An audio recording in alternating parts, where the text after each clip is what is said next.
This podcast may contain content that is graphic and disturbing in nature. Listener discretion is advised. It was a place where violent crimes didn't happen. Greenwich, Connecticut, one of the most upscale suburbs in the United States. But on Halloween of 1975, a violent crime would place the town of Greenwich in the spotlight. On that fateful Halloween, the brutal murder of a 15-year-old girl would horrify a community and lead to the investigation and prosecution of a man from a very famous family.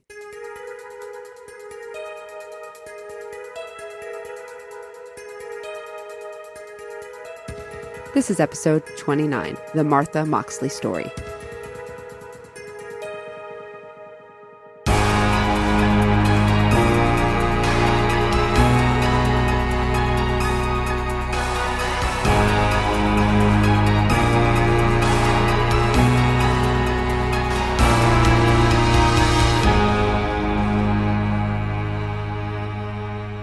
Hi, Amy. Hi, Megan. Good to see you. Good to see you. How are you today? I'm fabulous. How are you? Ooh, fabulous. That's definitely trending in a better direction than last time. No, I'm good. This November is Women in Crime's first year anniversary. Can you believe it? I cannot believe how fast that went. The only reason why we've made it this far, Megan, is because we have such amazing listeners and supporters. We are so blessed with our audience. Thank you all so much for your support, your case suggestions. It's kind of weird to ask for presents for our birthday, but it would really mean a lot to us if you could show your appreciation for the show by either telling your friends about us or by leaving us a review. Or both. Or both. And if you promise, since we can't give you all cake, we'll promise to release an extra 2 episodes this month in celebration. That's right. We are releasing a new episode each week for our birthday month. We've had a lot of requests to post more shows, and with your support, we might be able to do just that. Speaking of support for the show, now it's time to mention our supporters by name. All right. First, I want to give a big thank you to Jennifer Thomas from Minnesota. Thank you, Jennifer. We'd also like to say thank you to a true lady from Georgia, Kimberly White. And finally, we'd love to say thank you to someone with a very cool name, Oceana from Stevens Point, Wisconsin. I think that's the coolest. I think it's such a cool name. No matter how you support us, we are super grateful to you. It really does help us keep up the quality content of the show. If you'd like to support the show, you can go to Patreon or our website, womeninCrimePodcast.com, where you can see links there.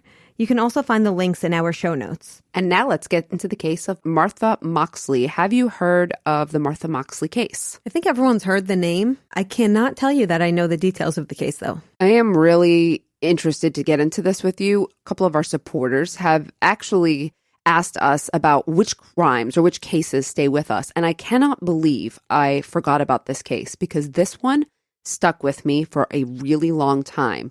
And one of the books I even read on this, I remember reading the book and then I couldn't sleep for 4 nights after. I was so terrified, so scared.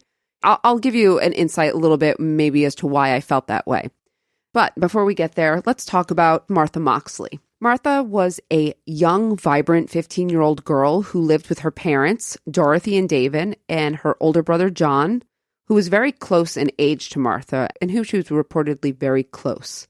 The family had recently moved to Greenwich, Connecticut from California, and that was, 1975. I believe they moved the year before in 1974. They lived in the private gated community of Belhaven, located in the town of Greenwich, where it seemed by all appearances that they would be very safe.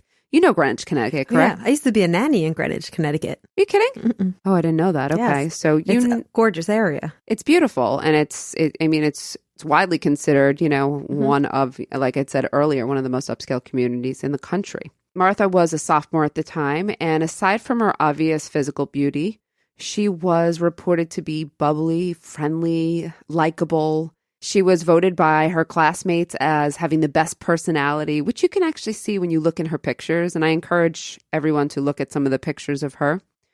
Martha was a good student, and she was someone who participated in school activities, having just tried out for the cheerleading squad. She was a nice, outgoing girl who had a lot of friends and seemed happy to be doing all the things that teenage girls typically do. In Martha's group of friends and living adjacent to their property in the community of Belhaven were 17-year-old Tommy Skakel and his younger brother, 15-year-old Michael Skakel. I've heard those names. Okay, well, then I don't need to ask you who are the Skakels. You've heard them, but for people who don't know them, let's give a little background. Tommy and Michael's father, Rushton Skakel, was a very prominent businessman, but he's also famous for being the brother of Ethel Kennedy. And, Ethel Kennedy was married to Robert F. Kennedy. It's often been said that the Skakels had the money, but the Kennedys had the power. And that's how these two, kind of dynasty royal families, and I shouldn't say royal, but these how these kind of two iconic families merged together. The Skakel home, however, was not reportedly the most loving or stable home. Rushton Skakel was an alcoholic, and there were tensions between many of the 7 Skakel siblings and their father and each other, according to one of the Skakel children. So she had said, I think Julie was the only girl, that each sibling had a tension with the father and with each other, and it just wasn't a happy vibe in their home. And the situation substantially worsened when Anne Skakel, Rushton's wife, passed away from cancer in 1973 when all the children were quite young. Wow. Yeah, after that, Rushton was gone a lot, leaving these kids mostly unsupervised. Not surprisingly, they start to get in trouble with the police. Nothing too major, but Rushton had formed this relationship with the police and would get them out of trouble. But the boys' relationship with each other was also reportedly a problem. Tommy was older. He was handsome. He was popular. He was athletic. He seemingly had it all, right? Whereas Michael was kind of smaller, described as more puny. Not anymore. But he was living almost in his older brother's shadow all the time. And apparently there were some very physical altercations between the two, who fought very often. I don't think that I'm not sure it's totally atypical of sibling rivalry, but according to some sources, it was really knockdown, drag out kind of fights. And this relationship and these altercations would play a role later on in the criminal case that we're going to discuss. So just keep that in mind. So we have Martha Moxley and we have the Skakels, Tommy and Michael Skakel. Let's get to the night of the crime. This was the night before Halloween, 1975, and it was Mischief Night. Mm-hmm. So do you know what Mischief Night was? That's when you not spray paint, what's it called? Shaving cream, people's houses, toilet paper. Yes, of course. The most fun night of the year. I love toilet papering in people's houses. Fun. I thought it was fun too. Right. You bring the eggs, remember? Mm-hmm. Yes, of course. Although I always hated the eggs because they hurt. It's like, why would you throw an egg? Yeah, that was a waste of food. Martha's father was away, and she had asked her mom to go out. Martha's mother is Dorothy Moxley, and Dorothy would become a really big advocate for Martha later on, so keep her in mind. She had asked her to go out, but Martha was grounded for staying out late one night the week before. It was small, petty stuff. But also, Martha was kind of unrelenting, like, please, please, please. You know how that goes, Amy. Mm-hmm. And I feel bad because Dorothy said no, but she eventually relented and said yes. Dorothy had said that, okay, but you have to be home by 10 p.m. because I believe this was a school night as well. Martha leaves the house for Mischief Night. She's got her eggs, she's got her shaving cream, and she leaves along with her other friends, and they go over to the Skakels' house because the Skakels are having a party, which is not uncommon. Remember, there's 7 of them. They're alone all the time, rotating people in and out. Rushton's gone a lot on business. On this particular occasion, Rushton Skakel was on a hunting trip, but I just don't think he was, a present father. Around 9 p.m., Michael Skakel and Martha were hanging out. Martha was friends with both Tommy and Michael. So Tommy and Michael are kind of in the same crew. They're brothers, but they have their own friends. Martha's in with both of them. She's sort of in between their ages, too. So she's hanging out with Michael and some other kids, but then Tommy joins in and takes over some of the attention from Martha. I'll get to it later on, but Martha describes her relationship with both Michael and Tommy a little bit in her diary entries, which they would later on use in the investigation. At that point, some people were going to another kid's house to watch a movie, and Michael was one of them. And he asked Martha, do you want to go? But Martha and Tommy both decide not to go. Were any of them romantically involved? At this point, it's unclear. Okay.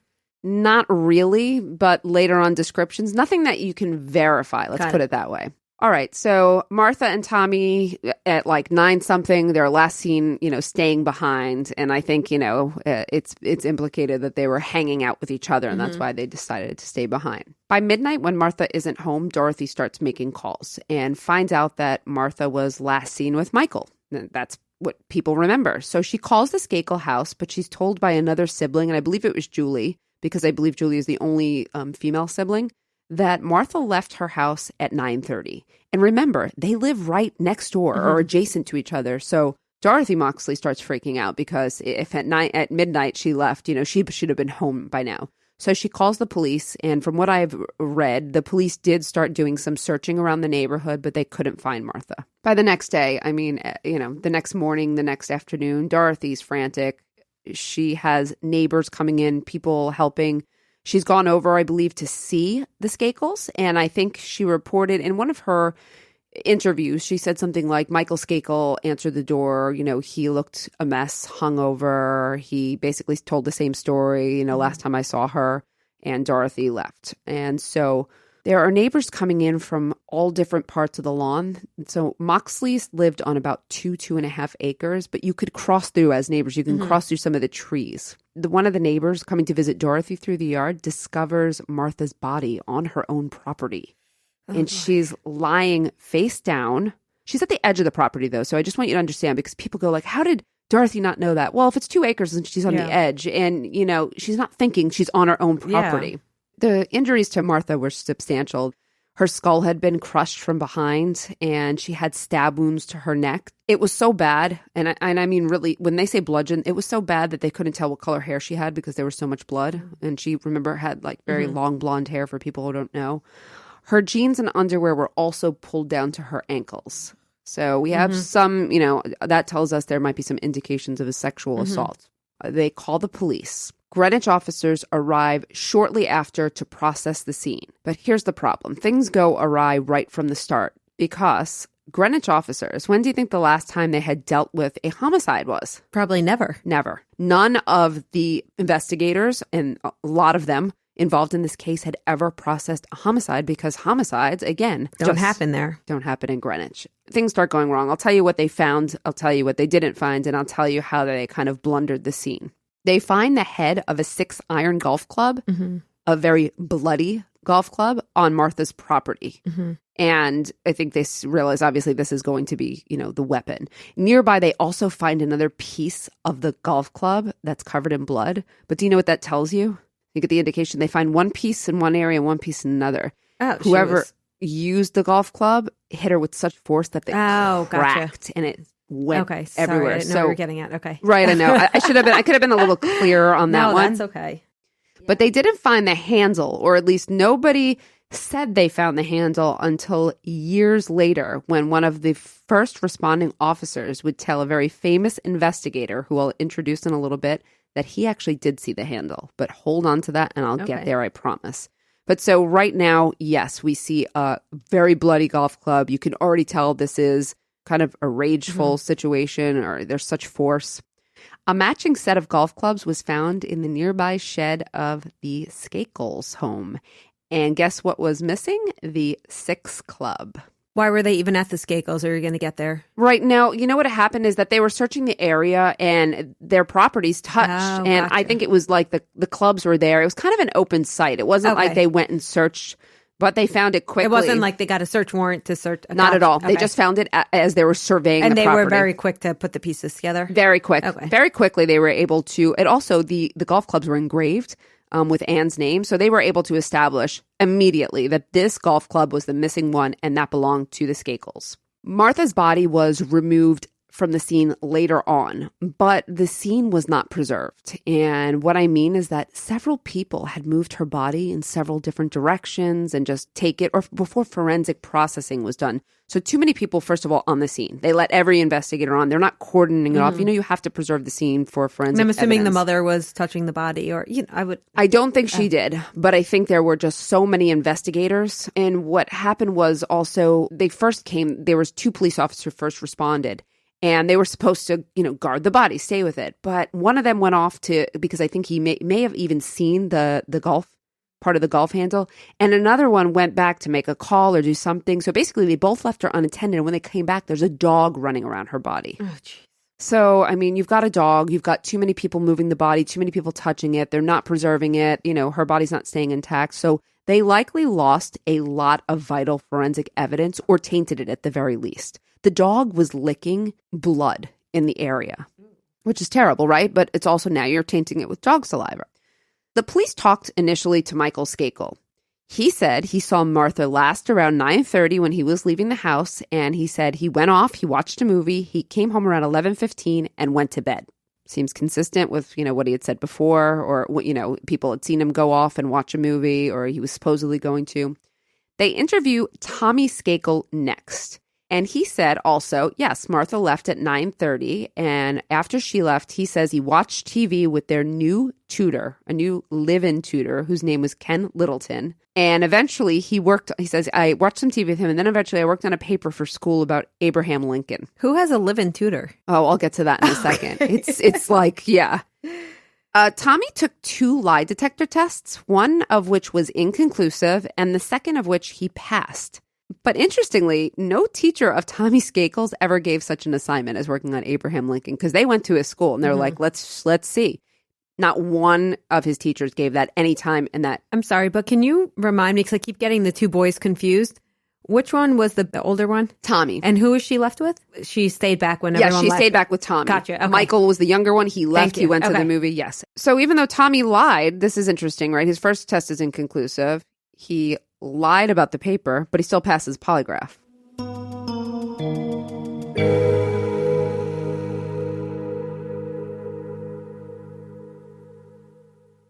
It's not easy to prioritize yourself when there's a lot on your plate, but investing in your mental health has long-term benefits, and with Talkspace, it can actually be affordable. Talkspace Online Therapy is here to give you that support because we all need it right now.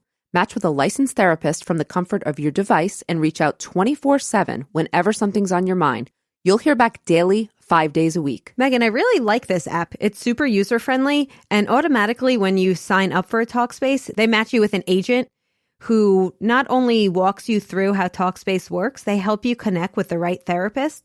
And from the app, you can have live video sessions. You can also track your progress, which is pretty cool. So you can set goals and see how you're progressing. So it keeps you accountable.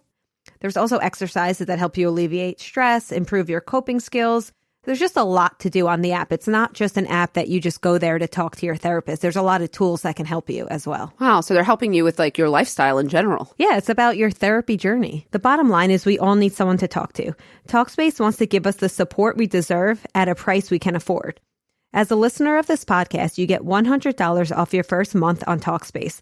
To match with your perfect therapist, go to Talkspace.com or download the app.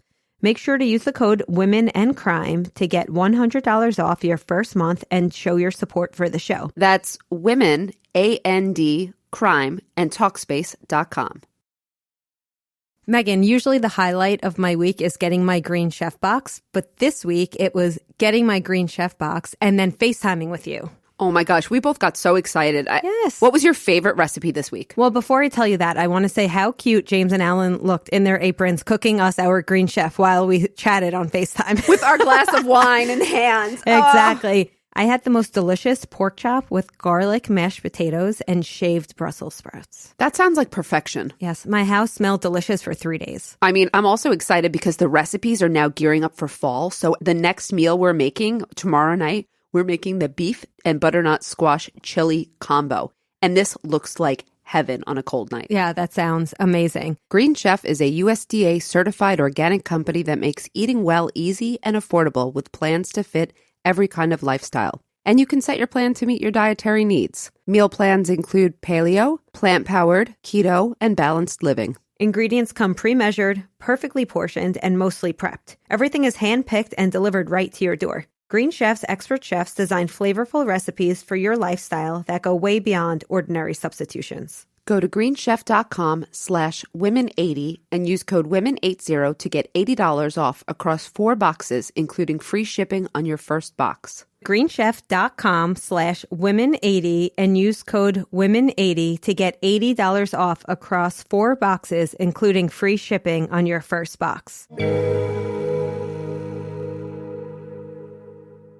I always find it interesting because there's so many cases that I know I could name probably 5 offhand where people have either passed or failed polygraphs, and later on it's shown that the polys were wrong. That's why they're not admissible in court. I know. They're not very reliable. I know. And they can be really helpful in first establishing like a direction. But what also happens is if someone fails a polygraph, then it's like the tunnel vision comes in. And because they're not reliable, that's the problem with polygraphs. Even though they can be a useful tool, and I know that it's improving. We just have to keep that in mind. But police did not secure a search warrant for the Skakel home, even though they knew the golf club belonged to them. Rather, so they couldn't have done, I think they were really bashed for that. But I listened to a legal commentator who said, look, they couldn't have gotten the search warrant, like carte blanche for the whole house and just search. What they would have had it was a limited scope search warrant looking for this missing piece of the golf club, the handle. Get this. Okay. Instead of getting a search warrant for that, the police asked the Skakels for a consensual, like, would they agree? Okay. Skakels say yes. But they asked Julie Skakel, a sibling, can you search the house for this piece of evidence? They didn't even do it themselves? No. So How old was Julie? And 18 years old. Oh my God. But have you ever heard of such a thing? That's ridiculous. They have a member of the family of possible suspects asking to go through and will you report evidence that she found? Why is that? Because they wouldn't consent to them coming in? I have no idea why they did this. Okay. It's really unclear at this point. So you can see from the beginning of the investigation, they're botching a lot here. They look at Tommy, they look at Michael, but they also investigate Ken Littleton. New tutor to the boys, 23-year-old Ken Littleton actually moved in the day of Martha's murder, thinking he scored a great job with the Skakels. What happened is essentially that the kids weren't doing well in school. Tommy was an athlete. I don't know what Michael was doing, but Michael was also, had addiction issues at that point. So Rushton's like, here's what I'm going to do. I'm going to kill two birds with one stone. I'm going to hire a tutor who's a little older to live in and supervise them and then tutor them also. It's bizarre. It's bizarre, but I mean, it's almost like the nanny tutor. Yeah. I've heard of it before. And he basically, I think Ken Littleton said he was paid like $400 a week and free room and board in this beautiful home. Mm-hmm. So he was like, why? This is a great gig for me, Well, until things quickly changed. Yeah. Ken was questioned by the police, and he told them that he'd watched television. The French Connection series premiere that night was on. And yeah. No, never mind. I thought you were saying Love Connection. Remember that show? What's French Connection? It was a police show, I think. Okay. But there was specifically that there was a car chase scene. And he said Tommy was actually watching with me. And Tommy had also said, I was watching some TV with the tutor. But Littleton failed 2 polygraph tests. Right off the bat, he fails them. Littleton came under a cloud of suspicion, really, for years and really deteriorated under the pressure, whether or not it was because he was lying or just because he was in the spotlight, being thought of as a suspect in a famous crime. He became a very heavy alcoholic who suffered several breakdowns and attempted suicide. He also sustained several arrests for a variety of crimes, usually related to his heavy drinking, over the course of several years. And I read from some of the people, like an ex-girlfriend of his, that he also would become very upset around Martha's anniversary. And he was very emotional. He was also paranoid. He had a lot of these things. So whether or not it's because, he had some involvement or just because he was a suspect and this time brings up all of those things, we don't really know. So regardless, Ken Littleton cooperates with the police. And at some point, again, in the early 1990s, he took 2 more polygraph tests, both of which he failed again. How do we look at this? Again, are they reliable? We're talking about 4 polygraph tests. I read somewhere else, someone said 5 polygraphs. He's taken a number. You could say that he was an alcoholic. He was mentally unstable, did not handle stress well. He actually said that he took those polygraphs at the end of very stressful sessions. He said that his life was ruined after this. In the end, the police did not go forward with Ken. He has always denied any involvement in Martha's murder, saying that he had never even met the girl before that night, and he had absolutely no motive to kill her. He moved in. He was grateful for this job. He said this is the worst thing that's ever happened to his life and ruined him as well. All right, so we've got 3 suspects now. Remember, that's the 1990s. Between 1976, 77, and 1991, there's no movement on this case whatsoever. Wow. They don't have They didn't have DNA? Nope, they just don't have anything. Did they do a rape kit on her? It's a really good question. So what they said was that there was no evidence of sexual assault, even though initially you think because her pants are pulled down and whatnot, it looks like that. They couldn't find any obvious trauma or any obvious sexual assault. One of the investigators is going to come up with a theory on that. But for the substantial period of time, you have a really just a lull. They can't do anything. People are, critical and speculate that it's, because it was Rushton Skakel. And the cops were afraid and they were friends with him. And they even say that Rushton paid some of the cops to do security and other things. So I'm not sure if that part is true, just so you know. But here's how we get a renewed interest in the Skakels and in this case. In 1991, William Kennedy Smith went on trial for rape, putting the family and the Moxley case in the spotlight again. Do you remember this trial? Yep. Okay, so what happened? Well, it was suggested quickly that maybe William Kennedy was the one who raped and killed or just killed Martha Moxley. Why? Was he even there? No. So that's the point, right? They go like, oh, this guy's in the, maybe he was connected to this because he's a Kennedy. And it became like just this rumor, and they were able to disprove it pretty quickly, but it put the focus back on this case. Like, why? We've got Kennedys and Skakels, and we've got... The Kennedy curse. Exactly, right? So people are interested again, and the investigation starts moving again. But ironically, it was Rushton Skakel's investigators who provided a lot of the damning information that would come out. So Rushton hired Sutton Associates in 1991 because he was looking to clear Tommy's name and put an end to this. Yeah. The way he felt, this has been hanging over us for this long. Now we're back in the spotlight again. Unfortunately, this plan backfired because what the Sutton Associates would reveal is that Tommy and Michael both completely changed their alibis for the night 16 years later. I have a question. If you're hired by, so they're a private firm that were hired. They're private to do independent work. So is there not a conflict of interest to report things that are not in favor of your client? I mean, good for them. I think that's great, but... They were very reputable, but of course, we would argue the same thing. Like, well, it's kind of like, hiring an expert and you're paying them. They're going to find, you'd hope they're finding things more favorable. But that was not the case here. In their investigative report, they say Tommy lied to the police. And now his new story is not that he said goodbye to Martha at 9:30, but that actually it was closer to 10, and that they engaged in some sexual activities with each other, which he described as mutual masturbation of each other. Yeah. A little good old-fashioned fun.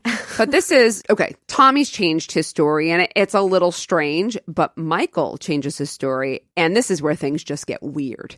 So Michael says, yes, he came home after the movie, but he was out roaming the neighborhood.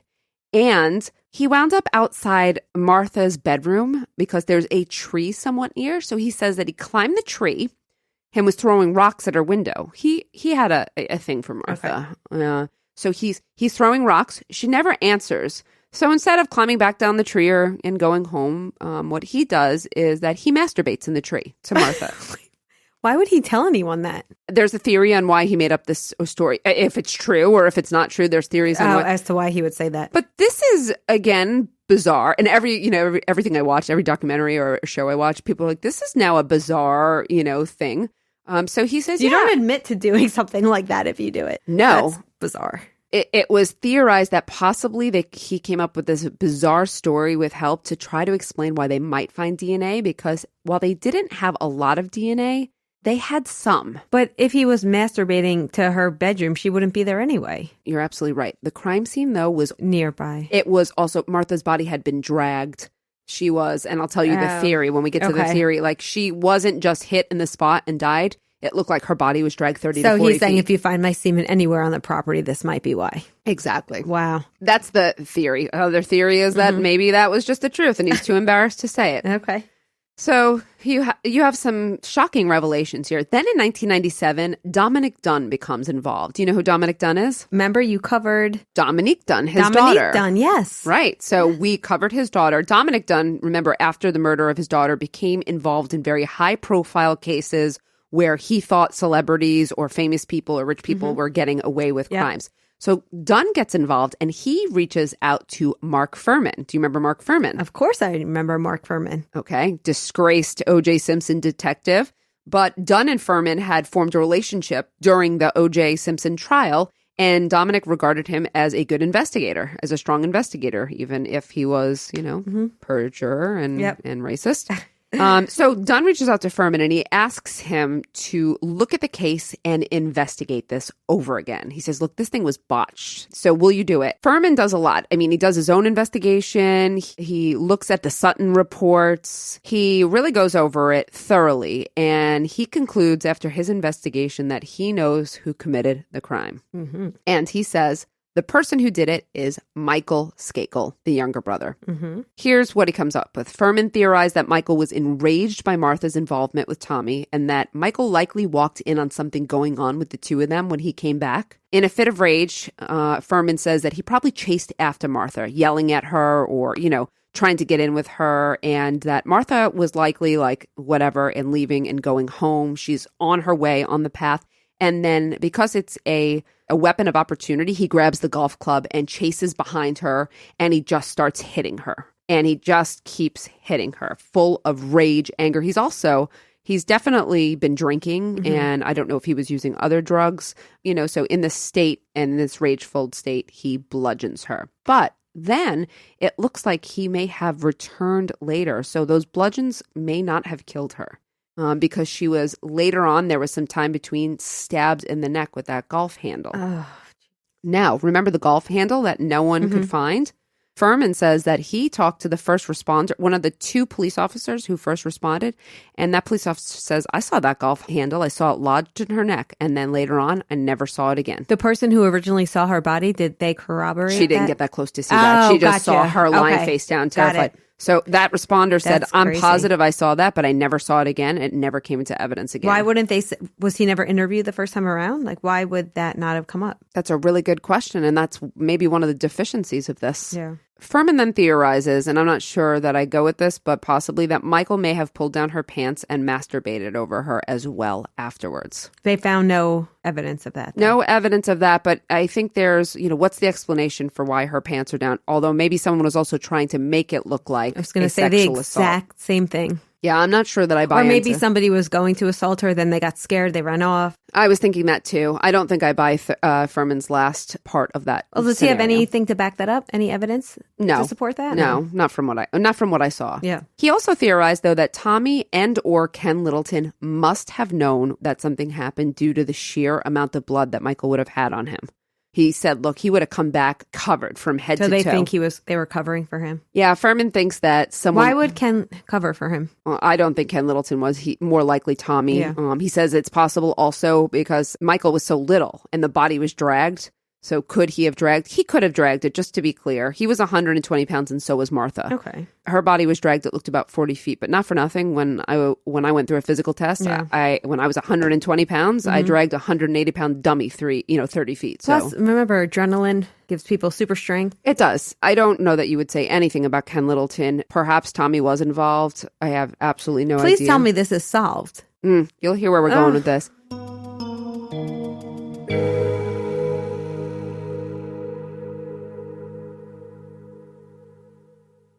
Before we go on, we want to tell you about another thrilling true crime podcast that's full of twists and turns. It's called Case Closed. On each season of Case Closed, renowned true crime book editor Charlie Spicer takes a deep dive into a specific murder case. And the hook? All the cases have already been solved, so you're never left wondering who really did it. This season on Case Closed focuses on a close-knit community shrouded in mystery, the Amish. Barbara Weaver was known to be a loyal wife and mother, but her husband Eli had a reputation for breaking the rules. He had a number of affairs with women that he would meet and seduce online. So when Barbara was found dead in their home, all eyes were on Eli, until someone else entered the scene of the crime. Who would brutally kill a devout Amish wife and mother of 5?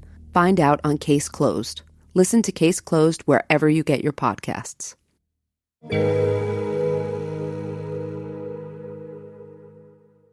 Fuhrman wrote a book called Murder in Greenwich. That's the book that I read, published in 1998, laying out all the evidence and all of his conclusions. And this fueled the investigation again. There had been a prosecutor for a while who didn't think the evidence was there to go after Michael Skakel.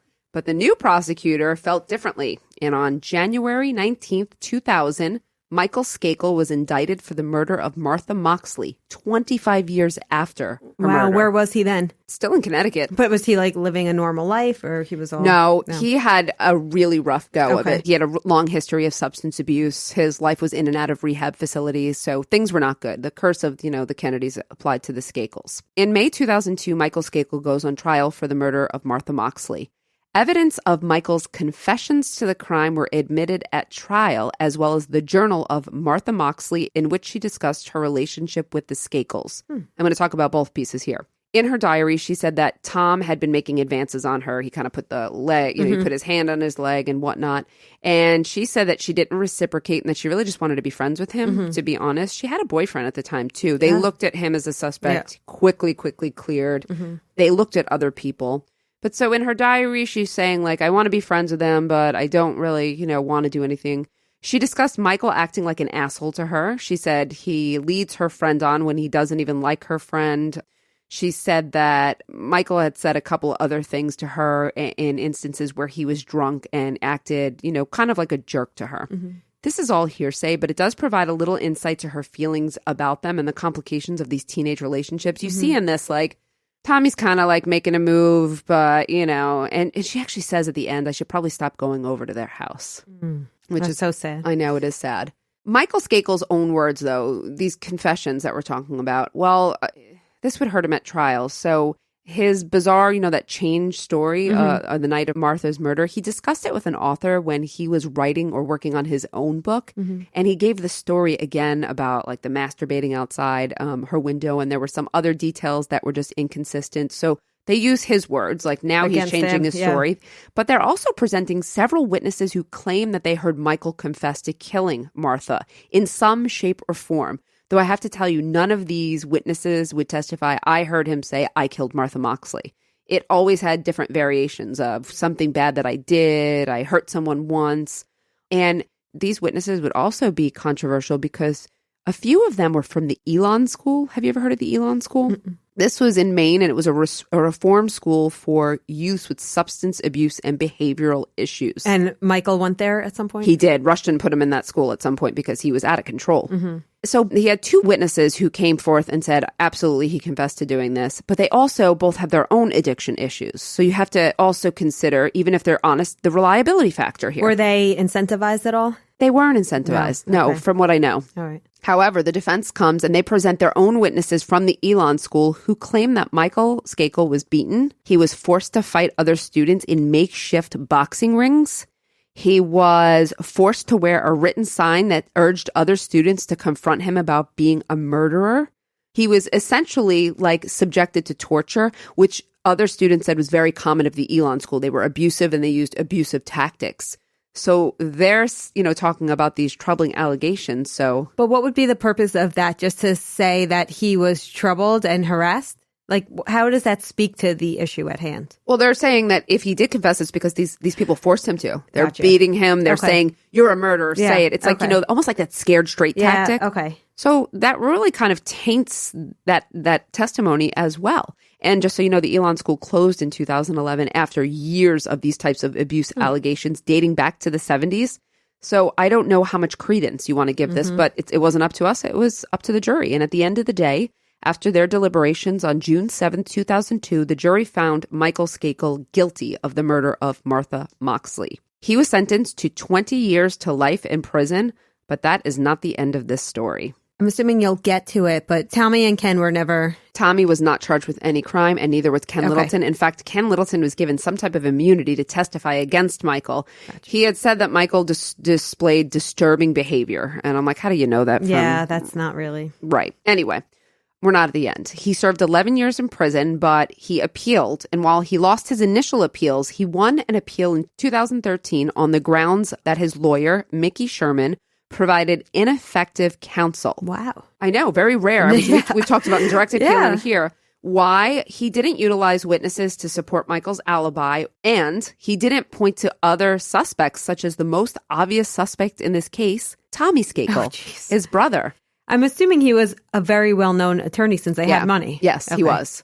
In 2016, Michael's conviction was reinstated by the Connecticut Supreme Court. But get this, in 2018, the same court, the Connecticut Supreme Court, reversed itself and vacated Michael's conviction. On grounds of ineffective assistance? Well, those were the original grounds. There was a really odd situation I read that happened. Like one judge had retired and a new judge took his place. And this new judge, who they said should be the one who should be deciding, ruled in favor of reversing the decision, which is a very rare event. That's extremely rare. That means immediate release. This means that Michael was freed from prison, and he is technically innocent because they vacated his conviction. So he can be tried again, but I doubt he ever will. They've talked about like trying him again, but it's so hard. The evidence wasn't strong then. It's harder as it gets further out. Time. I don't think so. But, you know, it was a very hard road for Dorothy Moxley and also for her son, John. Unfortunately, Martha's father, David, died of a heart attack at age 57. But Dorothy and John had been advocates. They did every media appearance. They sat at every day of trial. You know, she really wanted justice for her daughter, and they really believe that Michael Skakel is guilty. This is not exactly the end of the story, though. How is that possible? I know. I just have a little bit more. Wow. Enter Robert Kennedy Jr. I'm not sure if you know him, but he's also a lawyer, and he writes this book, Framed. Okay, and he's writing this about his cousin, Michael Skakel. So Robert Kennedy says that I have new information that's going to show that there are killers that are walking free, and I know who they are. I can tell you exactly who they are.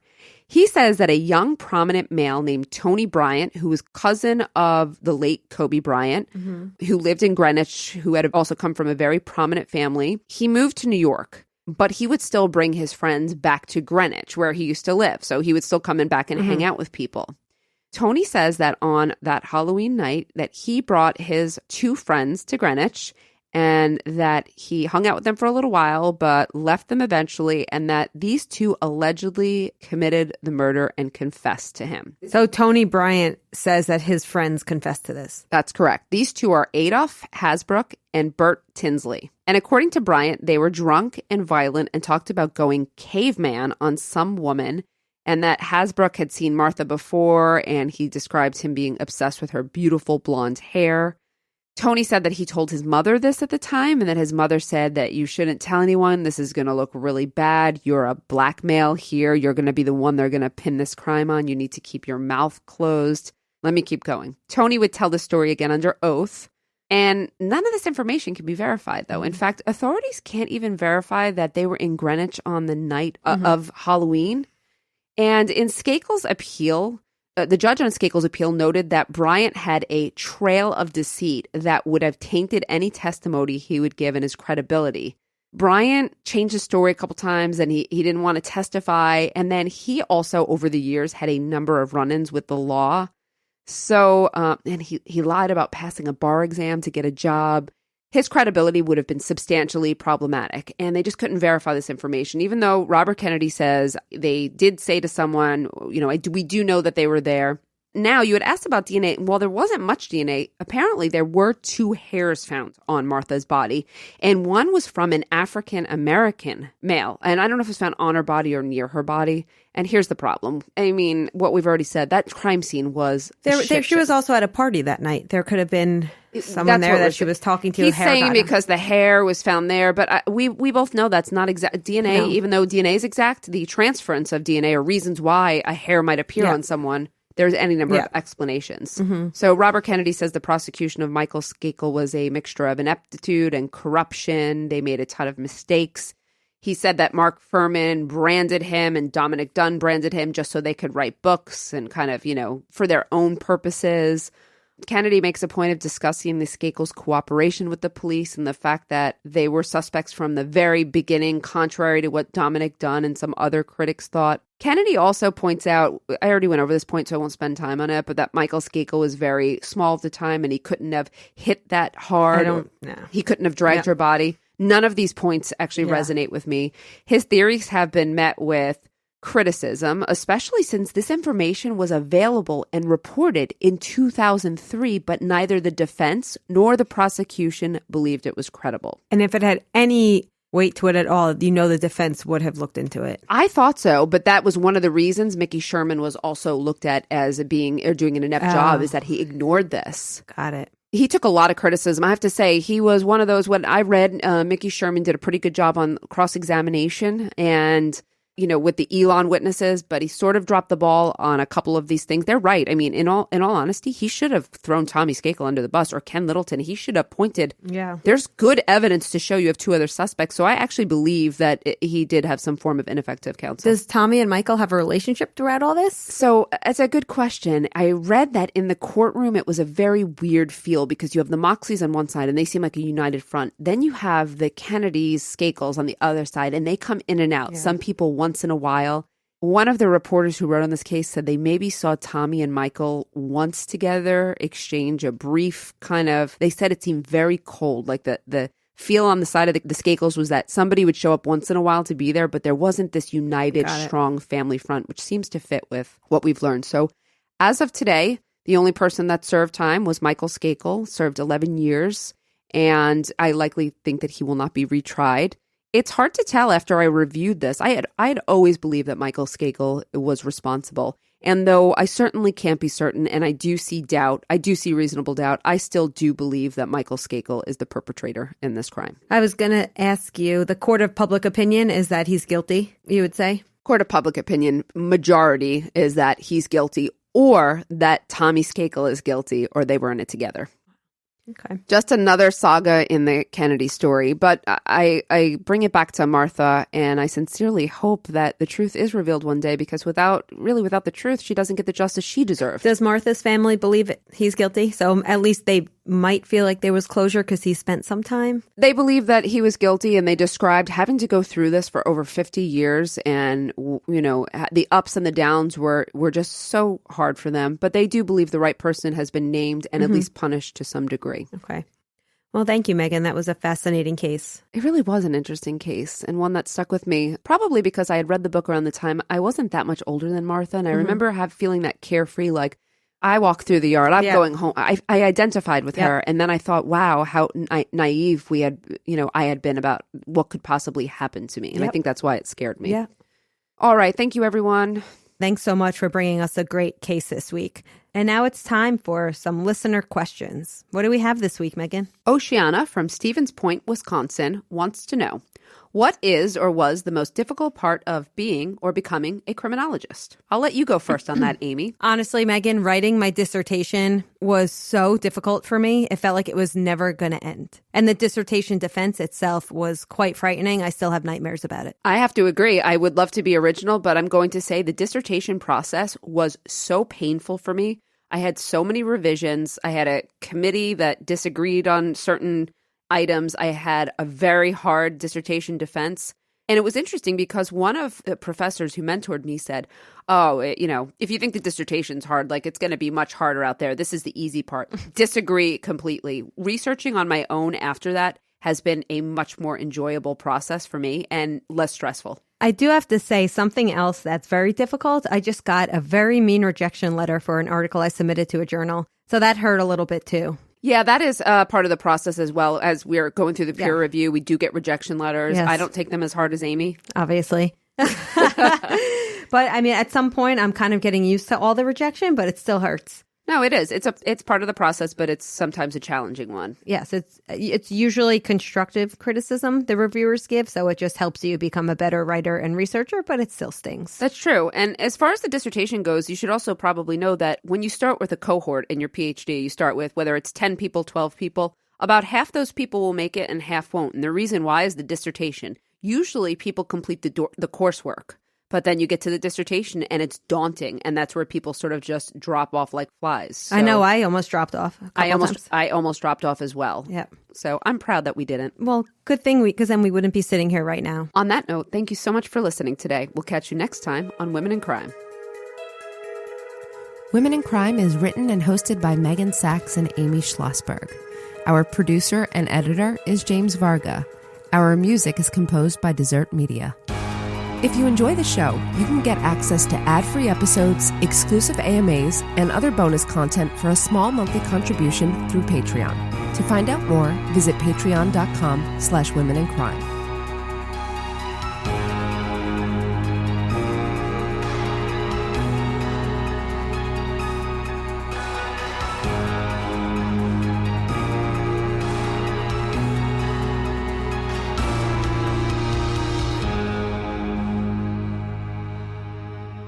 sources for today's episode come from the Stamford Advocate, the Hartford Courant, the American Justice episode, the Martha Moxley case, the Associated Press, and interviews with Robert Kennedy.